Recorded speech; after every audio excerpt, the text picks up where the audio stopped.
2020년 8월 네 번째 주일이면서 사도행전 5장 17절에서 29절까지 말씀을 통해서 사람보다 하나님께 순종하며 8월을 마무리합시다 라고 하는 주제로 말씀을 나누려고 합니다.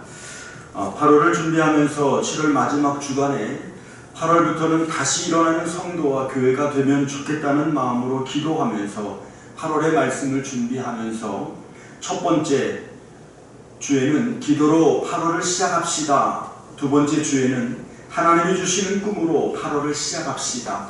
세 번째 주에는 하나님이 주시는 은혜로 8월을 시작합시다 라는 제목으로 말씀을 나누었습니다. 그리고 오늘 네 번째 주는 사람보다 하나님께 순종하며 8월을 마무리합시다 라고 하는 주제로 말씀을 전합니다. 그래서 오늘 8월 네 번째 주와 다섯 번째 주는 첫 번째, 두 번째, 세 번째 주는 이렇게 시작합시다 라고 하는 말씀을 전했다면 네 번째와 다섯 번째 주는 이렇게 마무리합시다 라고 하는 주제로 말씀을 준비를 했습니다. 지난 주간에는 제가 휴가 기간이었습니다.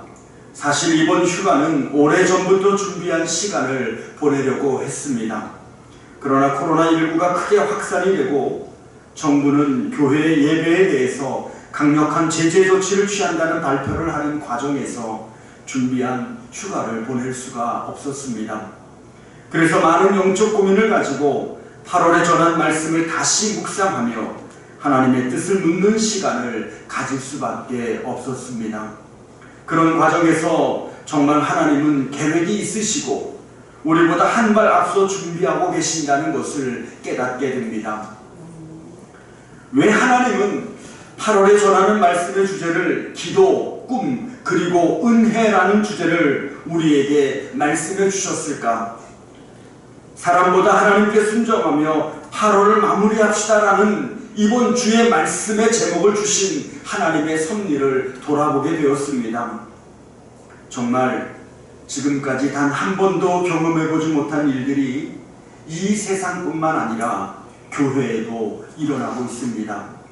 특히 우리는 마지막 때에 예배가 사라지고 말씀이 사라지고 그리고 예배를 드리고 싶어도 드릴 수 없는 상태가 오며 반드시 하나님은 알곡과 쭉정이를 구분하신다고 말씀하셨습니다. 사랑하는 성도 여러분, 알곡과 쭉정이를 구별하시는 하나님의 선별 작업이 드디어 시작이 되었다면 우리는 지금 이 상황을 보는 영적인 눈이 달라져야 할 것입니다. 지금 일어나고 있는 일은 단순한 일들이 아닙니다. 단지 이번 주, 다음 주, 두 주간 우리가 드리는 예배가 온전치 못할 것으로 끝날 것이 아니라는 것입니다. 추수를 위한 하나님의 구별이 시작되었다면 우리는 어떻게 하나님 앞에 서야 할 것인가에 대해서 영적인 고민뿐만 아니라 정말로 기도로 또 하나님이 주신 꿈으로 그리고 하나님만이 주시는 은혜로 살아야 하는데 어떻게 하는 것이 기도하는 성도로 하나님이 주신 꿈과 은혜를 붙들고 사는 성도의 삶을 사는 것인지에 대해서 정말로 우리는 고민해야 되고 그리고 우리 자신의 모습을 돌이켜봐야 된다는 것입니다. 그러기 위해서 오늘 말씀의 제목처럼 우리는 이 세상이 아닌 하나님의 뜻, 하나님의 말씀에 온전히 순종하는 삶을 살아야 합니다.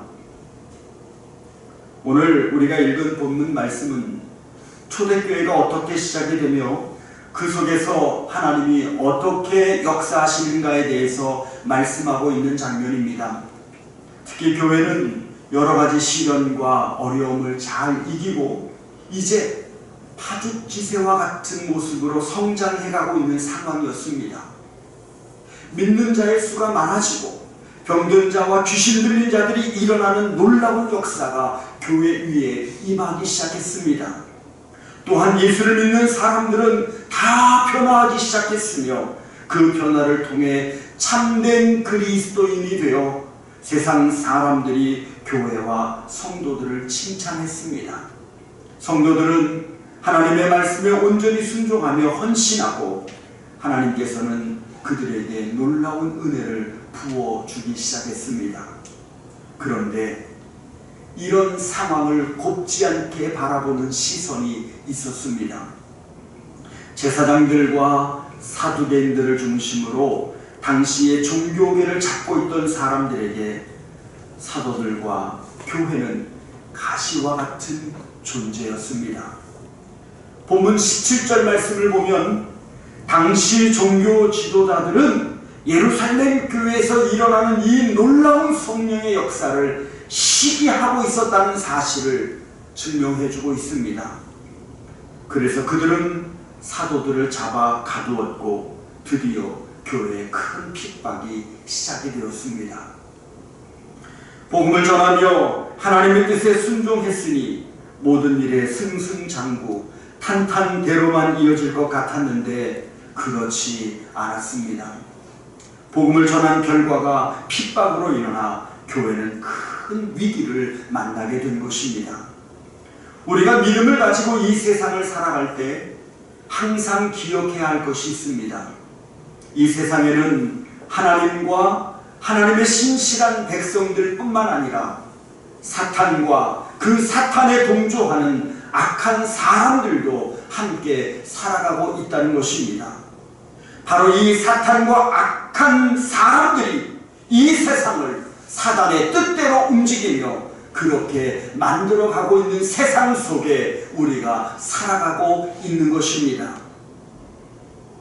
그러므로 우리가 예수를 믿으며 전도를 하고 말씀대로 살면 사단은 그런 우리를 넘어뜨리기 위해서 공격을 합니다. 그래서 순종과 헌신 뒤에는 핍박과 손해가 따라옵니다. 지혜로운 성도는 항상 이것을 예측해야 됩니다. 내가 이만큼 헌신했으니 하나님이 복을 주실 거예요. 물론 우리는 그런 믿음을 가지고 있지만 내가 헌신한 만큼 사단도 우리를 공격한다는 사실을 예측하는 신앙생활을 해야 된다는 것입니다. 그렇지 않으면 우리가 분명히 믿음의 길을 갔는데 낙심하고 좌절하게 될 수밖에 없는 것입니다. 그래서 8월에는 기도로 시작하고 하나님이 주신 꿈, 하나님이 주신 은혜로 시작해야 한다고 말씀을 전한 것입니다. 깨어 기도하고 말씀으로 무장해야 이 세상을 믿음으로 온전히 살아갈 수 있기 때문에 그런 것입니다.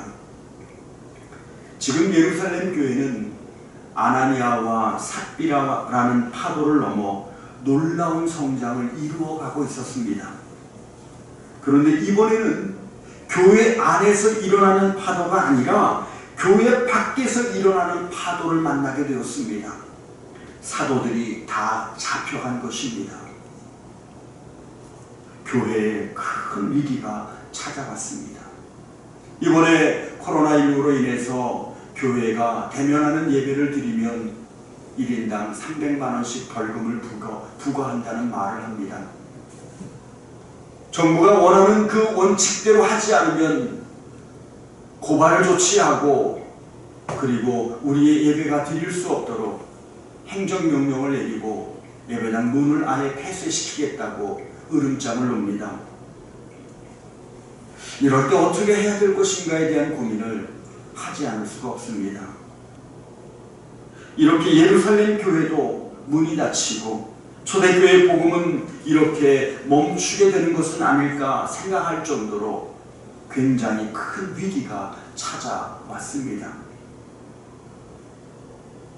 그러나 철동같이 굳게 닫혔던 경비가 더해진 그 밤에 하나님의 인질 구출 작전이 시작이 되었습니다.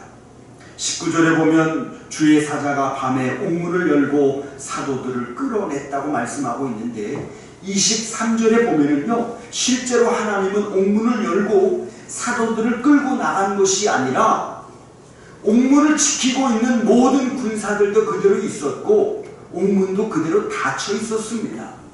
근데 제자들만 나온 거예요. 그러니까 하나님이 사도들을 감옥 밖으로 순간적으로 이동시킨 겁니다. 그날 우리가 공상과학 영화 속에서나 볼 수 있는 일이 실제로 일어났던 것입니다. 그러나 우리가 이런 말씀을 보면서도 한 가지 분명히 기억해야 될 것은 현실적으로 볼 때 교회와 성도가 만나는 위기가 항상 이런 식으로 해결되는 것은 아니라는 것입니다. 옥문을 여시고 구해 주실 때도 있지만 그냥 놔두실 때도 있는 것입니다. 그렇지만 우리가 이 사건을 통해서 깨달을 수 있는 것은 부정적인 상황에는 사단만 일하는 것이 아니라 하나님도 일하신다는 것입니다. 또한 결국 모든 상황의 마지막에 가면 하나님의 뜻대로 반드시 이루어진다는 것을 성경은 우리에게 가르쳐주고 있습니다. 옥문이 열렸냐 열리지 않았느냐가 아니라 하나님의 뜻대로 그 일들은 이루어지게 될 것이며 결국 마지막은 하나님의 영광만 남게 되는 것입니다. 사랑하는 성도 여러분, 이 세상에 하나님이 모르시거나 하나님이 계시지 않는 상황은 전혀 없습니다. 특히 성도들과 교회가 겪는 상황은 더더욱 그렇습니다.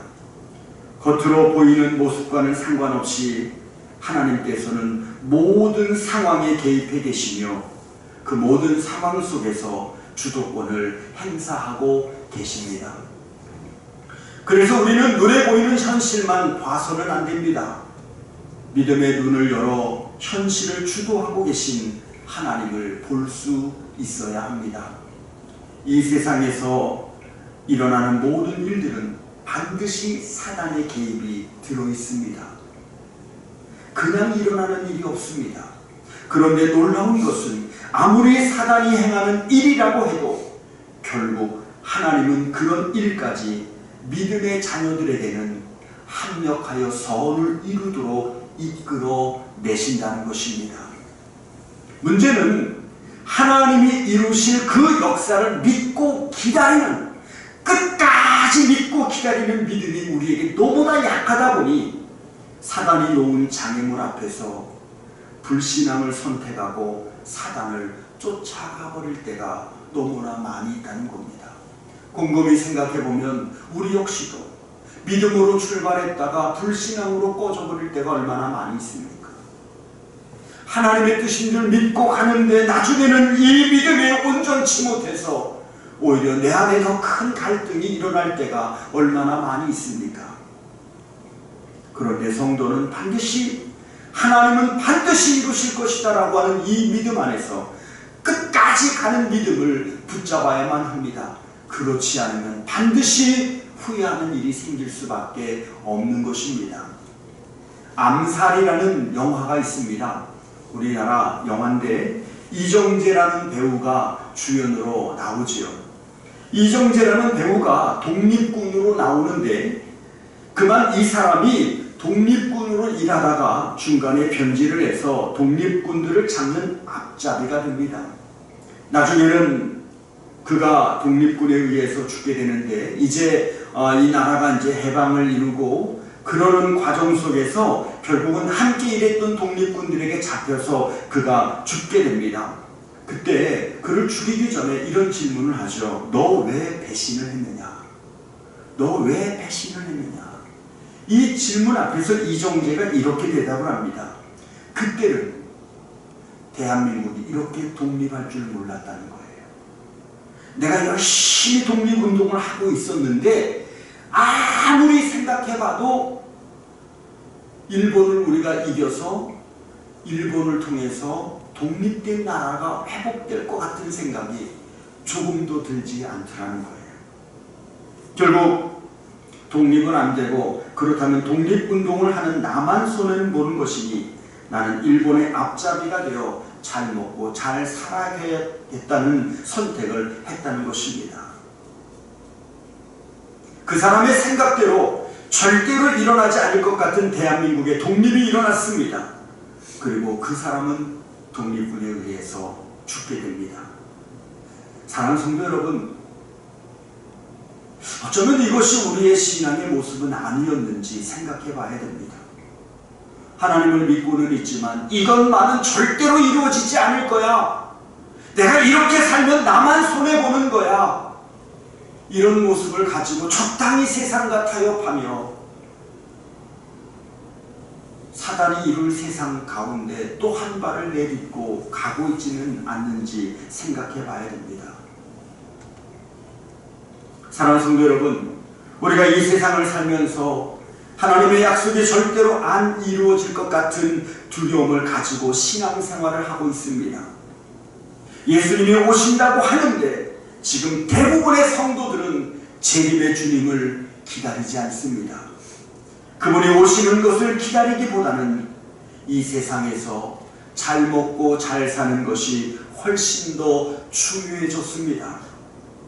결국 우리는 지금 코로나19 앞에서, 때로는 물질 앞에서, 권력 앞에서, 내 인생을 즐기는 문제 앞에서 세상을 선택하고 자기 두려움을 선택하며 살아가고 있는 것이 우리의 현실인 것을 보면 참으로 오늘 이 본문 말씀을 통해 우리가 무엇을 깨달아야 되는지 돌이켜보게 됩니다. 본문 속 제자들은 그렇게 살지 않았습니다. 그래서 더 많이 세상이 주는 두려움 앞에서 믿음을 포기하지 않았습니다. 본문 29절 말씀을 우리가 다 같이 한번 읽어보도록 하겠습니다. 29절 말씀 같이 읽겠습니다. 베드로와 사도들이 대답하여 이르되 사람보다 하나님께 순종하는 것이 마땅하니라. 아멘. 사람보다 하나님께 순종하는 것이 마땅하다. 얼마나 멋진 말입니까? 돈에 순종하는 것보다 하나님께 순종하는 것이 마땅하다. 내 자존심에 순종하는 것보다 하나님께 순종하는 것이 마땅하다. 내가 하고 싶은 그 어떤 일, 그것이 하나님의 뜻에 순종하는 것인지 아니면 세상을 향해 가는 것인지를 살펴 하나님께 순종하는 것이 마땅하다. 얼마나 멋진 고백입니까? 이런 믿음으로 하나님의 주도권을 마음껏 누리는 성도들이 되시기를 주님의 이름으로 축원합니다. 이 세상의 모든 일에는 심지어 우리가 드리는 예배 속에도 사단이 움직이고 있습니다. 그런데 사단이 움직이고 있다는 사실만 우리가 기억하면 안 됩니다. 그 위에 하나님의 움직임이 있다는 것도 알아야 됩니다. 그래서 칠흑 같은 어둠 속에서도 주님께서 함께 하시면 언제든지 사방이 훤히 트인 들판으로 만들어 주실 수 있음을 믿으시기 바랍니다. 그런데 우리가 알아야 할 것은 그 역사를 행하시는 것은 하나님의 뜻과 하나님의 시간 속에서 이루어지는 것입니다. 그래서 어떤 이는 감옥에서 순교를 당하고 어떤 이는 감옥에서 나와 계속 사역을 행할 수 있는 것입니다.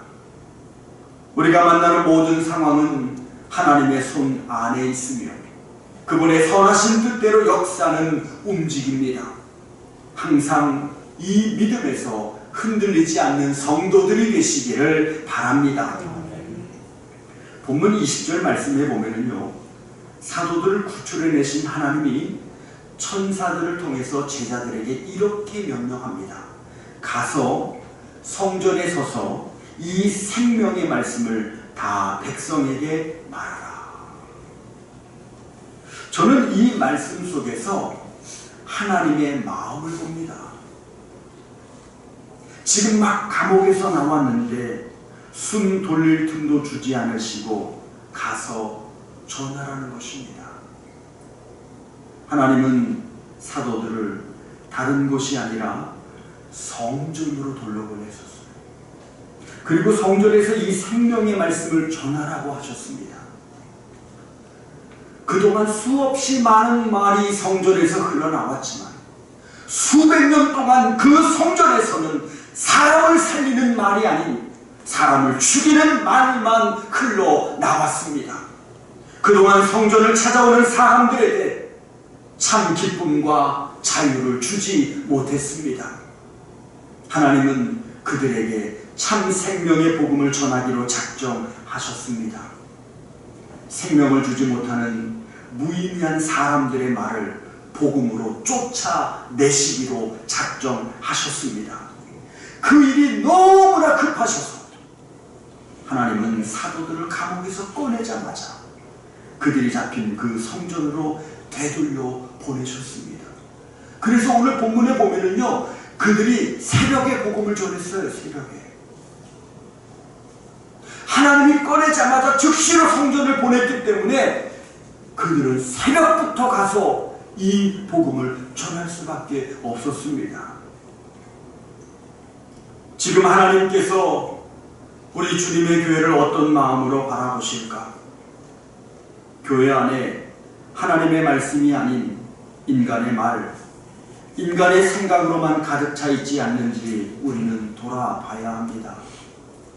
인간의 감정과 인간의 판단만 가득한 교회는 결국 사람을 살려낼 수 없습니다. 누가 더 잘나고 못난 건 중요하지 않습니다.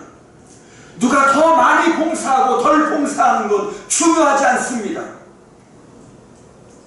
우리가 하는 그 모든 일들 속에 우리의 감정과 우리의 판단만 남아서 사람을 살리는 복음을 전하는 교회가 아니라 사람에게 상처를 주는 교회가 되었다면 주님의 마음이 어떤 마음일 것인가를 우리는 생각해야 됩니다.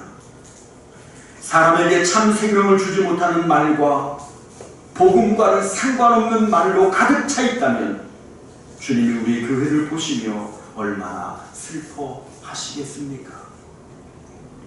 우리는 1초라도 빨리 생명의 말씀이 전파되기를 원하시는 하나님의 마음을 깨달아야 합니다.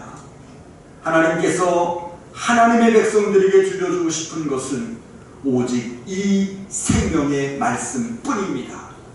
그러므로 성도인 우리는 이 생명의 말씀을 들려주시고 싶어하는 하나님의 심정으로 하나님의 말씀을 들어야 합니다. 목사는 하나님의 심정으로 강단에서 복음을 전하고 성도들은 하나님의 심정으로 말씀을 듣는다면 그 생명은 우리 안에서 놀라운 역사를 행하실 것입니다. 이 역사와 은혜가 여러분의 심령에 강력하게 세워질 수 있기를 주님의 이름으로 축원합니다. 지금 하나님께서 제자들을 꺼내서 다시 성전으로 보냈다는 사실을 전혀 모르는 이 공회원들은 아침 일찍 긴급기를 소집했습니다. 예수 때문에 생겨난 골치 아픈 일들을 처리하기 위해서 어제 우리가 제자들, 그 사도들을 잡아 가두었다. 이제 우리가 이 사도들을 어떻게 처리할 것인가를 함께 논의해야 될 테니 빨리 모여라 라고 이렇게 회의를 소집을 했습니다. 그리고 감옥에 있던 그 예수파 일당들을 끄집어내라고 명령을 했는데 감옥에 있던 사도들이 감쪽같이 사라져버렸습니다. 옥문은 잠겨있고 경비병들이 단단히 지키고 있는데 그 안에 있어야 될 사람만 없어졌습니다. 그들은 크게 당황했습니다. 그때 제자들은 이미 성전에 서서 복음을 전하고 있었습니다. 본문에 보면 하나님께서 이렇게 말씀합니다. 너희들은 성전에 서서 복음을 전하라. 그리고 이제 이 사도들이 어디로 없어졌는가를 살펴보다가 성전에 있는 것을 발견하고 가서 보았더니 그곳에 있는 거예요. 그래갖고 이 공회원들에게 뭐라고 얘기하냐면 성전에 서서 복음을 전하고 있더라 라고 이렇게 말합니다. 하나님께서 서서 전하라고 말씀하셨고 제자들은 서서 전했다라고 성경이 기록하고 있습니다. 여기에서 서서라는 단어는 단순히 서 있다는 의미를 말하는 것이 아닙니다. 다시 잡혀간다고 해도 결코 두려움이 없는 사역을 감당하라는 것이며 사도들이 그렇게 했다고 하는 사실을 증언해주고 있는 것입니다. 사랑하는 성도 여러분, 누가 주의 일을 하다가 시기를 받았다면 서서 감당하십시오. 주의 일을 하다가 누가 시비를 걸었다면 서서 감당하십시오. 그렇게 한다고 해서 어려움이 없어지거나 시비나 시기가 멈추는 것은 아닙니다. 그럼에도 불구하고 우리가 감당해야 할 이 일이 내 일이 아니라 하나님 일이기 때문에 서서 감당할 땐 반드시 하나님이 담대함을 주시며 하나님의 뜻을 그 사람을 통해 이루어내신다는 사실을 믿으시기 바랍니다. 그렇게 당당히 서서 감당해야 하는 것은 복음은 어떤 상황에서도 부끄러워하는 거나 숨겨야 할 것이 아니기 때문입니다. 복음은 오직 생명을 살리는 일이며 오직 하나님의 마음, 하나님의 뜻을 쫓아가는 일이기 때문입니다. 그래서 하나님은 성전에 서서 복음을 전하라고 하셨고 사도들 또한 그렇게 했던 것입니다. 하나님은 우리가 복음 앞에 당당하고 복음을 자랑하기를 원하십니다. 그러므로 성도는 복음을 전하는 일을 부끄러워하지 마시고 자랑스럽게 전할 수 있어야 합니다.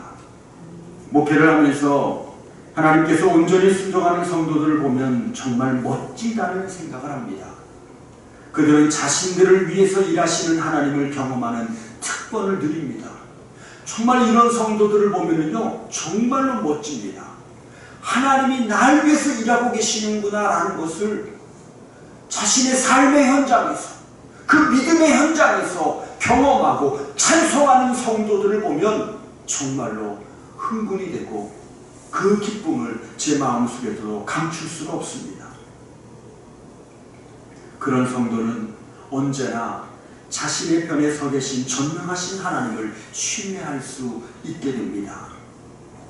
하나님께서 우리 주님의 교회 성도들에게 이런 믿음과 이런 담대함을 주시기를 주님의 이름으로 축원합니다. 이제 사도들은 다시 붙잡혀서 공회 앞에 섰습니다. 대제사장들은 이 사도들을 협박합니다. 너희가 우리 말을 무시했다. 그래서 우리는 정말로 기분이 나쁘다. 너희 가르침이 온 예루살렘에 퍼졌는데 그 가르침 때문에 우리의 입장이 너무 곤란하다. 그러니 이제는 다시는 이 말을 나가서 전하지 마라. 이렇게 으름장을 놓았습니다. 사랑하는 성도 여러분, 이것이 악인의 특징입니다. 악인들은 겉으로는 아무리 그럴듯한 말을 한다고 해도 그 중심에는 결국 자기밖에 없습니다. 악인들에게는 하나님을 두려워하는 근본적인 마음을 가지고 있을 수가 없습니다. 공회에는 사도들이 전한 것이 진리냐 아니냐는 중요하지 않았습니다. 사도들이 자신들의 말을 듣지 않았고 그것은 곧 그들의 권위에 대한 도전이라는 것밖에는 생각하지 않았습니다. 사랑하는 성도 여러분, 성도가 복음 위에 온전히 서 있으면 결코 우리는 지지 않습니다. 비록 사자굴에 들어간다 할지라도 감옥에서 평생을 산다 할지라도 우리는 지지 않습니다. 왜냐하면 주님은 반드시 다시 오시기 때문입니다. 하나님의 나라가 임하는 날, 하나님의 심판이 임하는 날, 하나님의 승리가 무엇인지 우리는 반드시 보게 될 것입니다.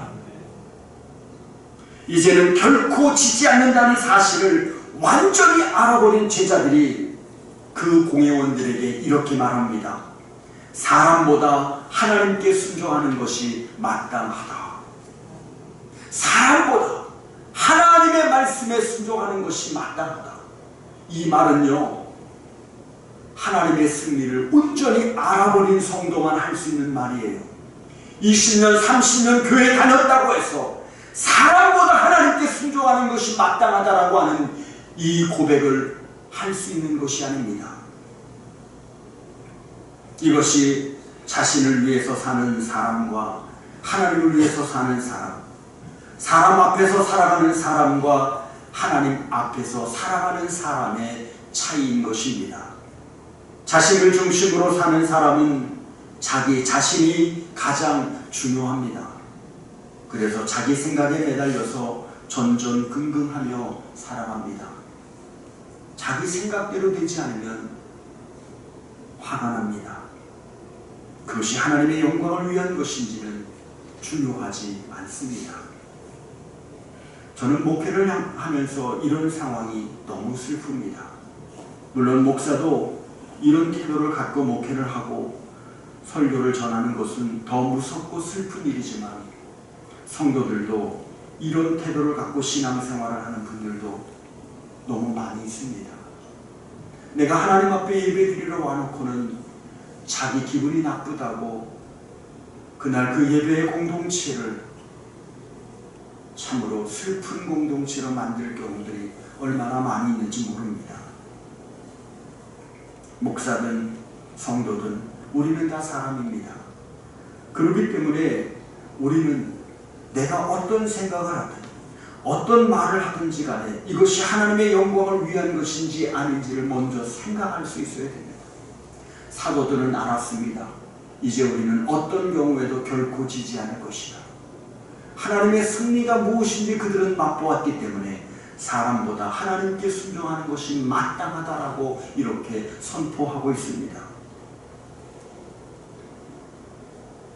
하나님을 위해 사는 사람은 무엇이 하나님 앞에서 마땅한 일인지만 생각합니다. 그리고 자신이 하나님의 마음에 서 있음을 확인할 때 이 세상의 모든 것으로부터 자유로워집니다. 성도의 자유와 담대함은 내가 하나님 편에 서 있으며 하나님은 내 편에 서 계신다는 것을 확신하는 확신에서 나오는 것입니다.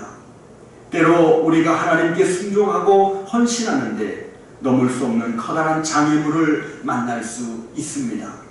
그러나 우리가 섬기는 하나님은 만유보다 크신 분이십니다. 하나님은 결코 선하신 하나님의 뜻대로 그 모든 일들을 조율하고 섭리해 나가실 것입니다. 그러므로 우리는 하나님 앞에서 믿음을 온전히 붙들고 서 있는 사람으로 하나님 앞에서 무엇이 마땅한 일인지만 고민하고 사는 성도로 하나님의 뜻을 묻는 신앙의 걸음을 또 한 걸음 걷기를 소망합니다. 사랑하는 성도 여러분, 지금 교회에 일어나고 있는 이 일은 그 누구도 한 번도 경험해보지 못한 일입니다.